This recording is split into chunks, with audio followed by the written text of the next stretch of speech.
ለመስራት እጅግ በጣም ቀላል የሆነ ነገር ግን ጥቅሙ ደግሞ በጣም ትልቅ የሆነ ነገር ዛሬ ላሳያችሁ።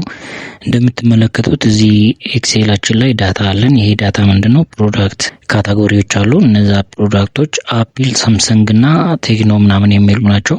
ነገር ግን ስጻፍ ይሄ እንደምታዩት አፕል ሳይሆን አፓሪል ነው የሚለው።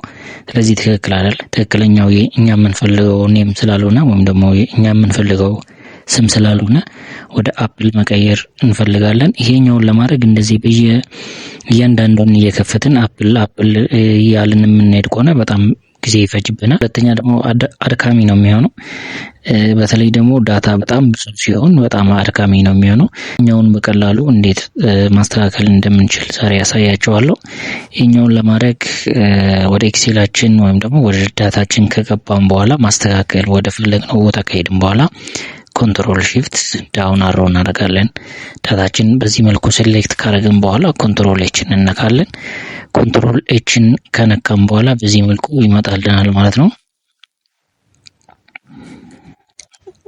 ኮንትሮል ኤችን በዚህ መልኩ ይመጣልናል ማለት ነው። ኮንትሮል ኤችን በዚህ መልኩ ከመጣልን በኋላ የዳታ